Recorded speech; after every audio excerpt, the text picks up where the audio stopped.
It's 9 p.m. on a Sunday evening. And somewhere right now, someone is sitting exactly where you are, feeling that familiar tightness in their chest.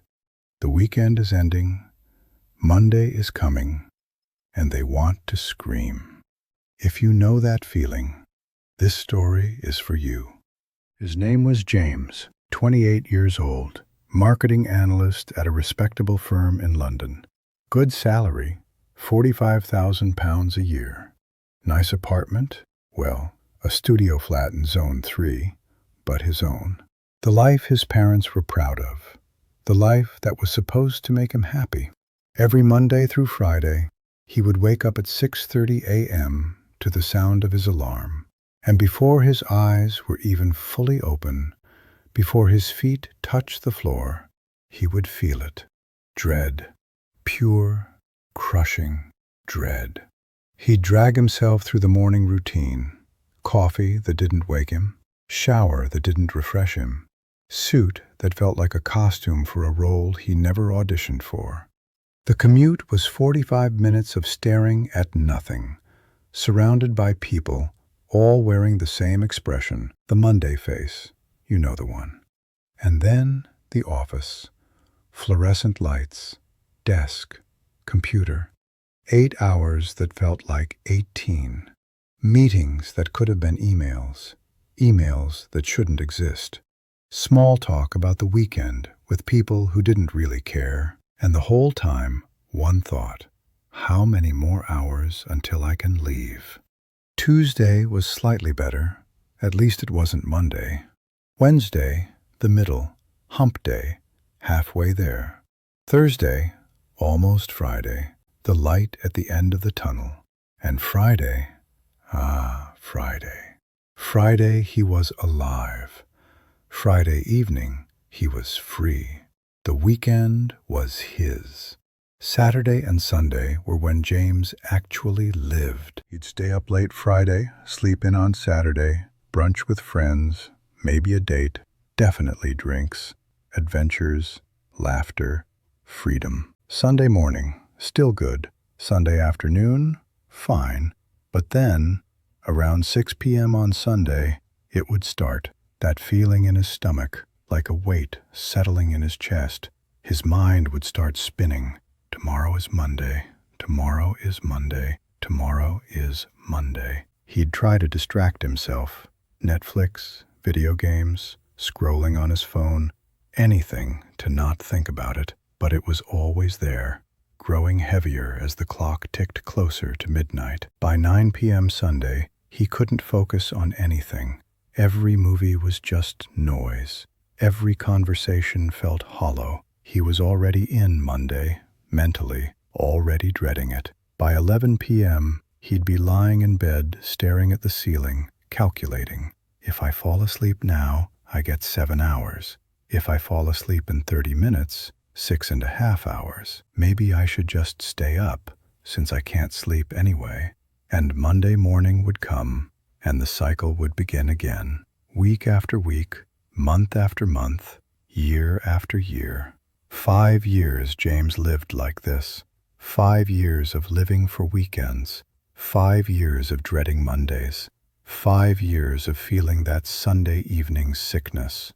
Until one Sunday, something changed. He was at his grandfather's house, just a regular Sunday visit. They were having tea in the garden, and James was quiet, withdrawn, that look in his eyes. His grandfather asked, "What's wrong, son?" And James, tired of pretending, said, "Nothing, just tomorrow's Monday." His grandfather, a man in his 70s who'd lived through war, loss, and decades of hard work, he looked at James for a long moment. Then he asked a question that shattered everything. "How many Mondays do you have left?" James didn't understand. "What do you mean?" "You're 28. Let's say you live to 70. That's 42 more years, 52 weeks a year, 52 Mondays a year. That's 2,184 Mondays left in your life.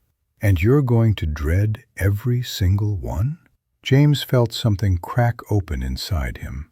2,000 Mondays. More than 2,000 mornings of that feeling. More than 2,000 Sunday evenings of dread. His grandfather continued, and his voice was gentle but firm.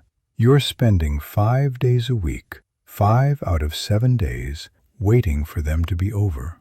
That's not living, son. That's just surviving until the weekend. You're trading 70% of your life for 30% of happiness. And you think that's okay?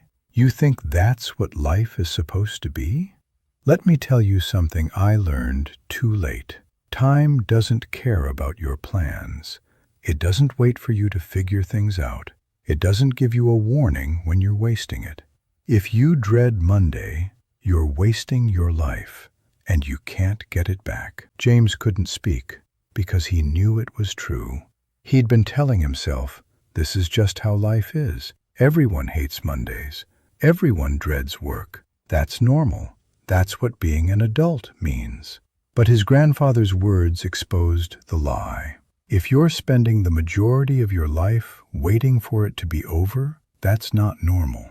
That's tragedy. The next morning, that Monday, James went to work, but something was different. He could see it now, all of it. The people around him living the same cycle, waiting for Friday, dreading Monday, counting down hours, days, years, spending their lives waiting for life to start. He gave his notice that week. His colleagues thought he was crazy. His parents were worried. His friends said, "But you have a good job. You make good money. You can't just quit."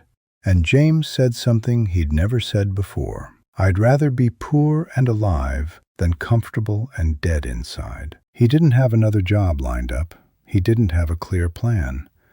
He just knew he couldn't spend another Sunday evening feeling that dread.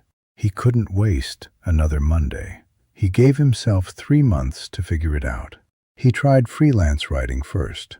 Hated it. Too isolated. Too much screen time. He tried teaching, tutoring kids in marketing. It wasn't him. Felt like performing. He spent his Saturdays trying different things, volunteering, taking classes, asking himself questions he'd been avoiding for years. What makes me lose track of time? When do I feel most myself? What would I do even if no one paid me? The answers led him somewhere unexpected. He'd always loved working with his hands, building things, creating something real, but he'd dismissed it as not a real career, just a hobby, not serious enough. But who decided that? Who decided that sitting in an office writing reports was real, but creating furniture with your hands wasn't? He took a carpentry course, got an apprenticeship with a local furniture maker, made almost nothing at first, barely minimum wage. His apartment got smaller, his lifestyle simpler. No more Friday drinks at expensive bars. No more takeaway every night. He learned to cook, to budget, to live with less. His friends didn't understand. His parents were embarrassed to tell their friends what he did now. But something extraordinary happened. Sunday evenings became just Sunday evenings. No dread, no stomach-churning anxiety, no lying in bed calculating sleep hours, because Monday morning no longer felt like a prison sentence. Monday became just another day, a day where he'd get to make something with his hands, a day he was okay with living. Not every day was perfect. Some days were hard. The pay was lower. Some months he stressed about rent. Some days he missed the easy paycheck and the financial cushion. But he never again felt that Sunday evening feeling, because he wasn't wasting his Mondays anymore. Friend, if you're watching this on a Sunday evening and you're feeling that familiar tightness in your chest, I need you to hear me. That feeling, that dread, that sickness every Sunday at 9 p.m., that's not normal. That's not just how life is. That's not what being an adult means. That's your body screaming at you. That's your soul begging you to listen. Let me ask you something. How many Sunday evenings have you felt this way? 20? 50? 100? 200? How many more are you willing to waste? Because here's the truth that nobody wants to say out loud. If you dread 5 out of 7 days of your week, you're not living. You're just surviving until the weekend. You're putting your life on hold for 2 days of freedom. That's not a life. That's a slow death. I know what you're thinking right now, but I have bills to pay. I have responsibilities. I can't just quit. I can't just follow my dreams. That's not realistic. That's not how the real world works. And you're right, sort of. You do have responsibilities. You do need to pay bills. You can't be reckless. I know some of you have children depending on you. I know some of you are one paycheck away from disaster. I know some of you are carrying student debt, supporting aging parents, trapped by circumstances that aren't your fault. I understand. You can't always make dramatic changes overnight. But let me ask you this. Is it responsible to spend 40 more years dreading Mondays? Is it realistic to waste 70% of your life waiting for it to be over? Is that how the real world works? Trading your one precious life for security. That doesn't make you secure at all. Because you're not secure. You're trapped. There's a difference. Now, I'm not saying quit your job tomorrow without a plan. I'm not saying abandon everything and live in a van. What I'm saying is this. If every Sunday evening feels like grief, if every Monday morning feels like a betrayal of yourself, if you're counting down hours, days, years until you can retire and finally live, you need to start moving, even if slowly. You can start asking different questions on your lunch break. You can start exploring options on weekends. You can start a side project that excites you. You can take one class, read one book, have one conversation with someone doing what you wish you could do. Movement doesn't require recklessness. It requires honesty with yourself, because time doesn't wait. It doesn't care about your 5-year plan. It doesn't pause while you figure things out. James wasted 5 years. 5 years of Sunday evening dread. 5 years of Monday morning grief. 260 Sunday evenings of that sickness in his stomach. Don't waste your 5 years. Don't waste your 10 years. Don't wake up at 50 and realize you spent 30 years waiting for life to start. I've lived 70 years. I've watched people die with regrets. And you know what the biggest regret is? I wish I'd been braver. Not, I wish I'd made more money. Not, I wish I'd gotten that promotion. Not, I wish I'd played it safer. It's always, I wish I'd been brave enough to live the life I actually wanted, instead of the life everyone expected. So let me ask you one more time. How does your Sunday evening feel? If the answer is dreadful, then you have a choice to make. You can keep living like this. Keep dreading Mondays. Keep surviving until the weekend. Keep telling yourself, this is just how it is. Or you can decide that your life is worth more than this. It won't be easy. Change never is. You might have to live smaller for a while. You might have to disappoint people. You might have to try things and fail. You might have to be uncomfortable. But I promise you, waking up on Monday morning without dread is worth every difficult moment getting there. The Sunday night feeling doesn't have to be permanent. You just have to be brave enough to start changing it. Even one small step. Even just asking the question, what would I do if I wasn't afraid? What will you choose? James is 33 now. 5 years since that conversation with his grandfather in the garden.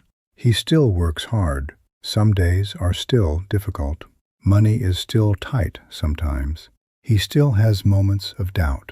But he hasn't felt that Sunday evening dread in 5 years. His grandfather passed away last year, but before he did, James thanked him for asking the question no one else would ask, for giving him permission to choose life over comfort, for teaching him that Mondays don't have to be something you survive. They can just be Mondays, days you're okay living, days that don't steal your Sunday evenings. Thank you for sitting with me today, friend. And if it's Sunday evening where you are, I hope you sleep well tonight. You deserve Mondays that don't feel like punishment. You deserve a life that doesn't make you want to scream every Sunday at 9 p.m. And if you need permission to start changing it, consider this your permission. And if this story resonated with you, if it made you feel seen, or gave you something to think about, please consider liking this video. It really helps this message reach more people who might need it. And if you don't want to feel alone on your Sunday evenings, subscribe to the channel. We'll talk again.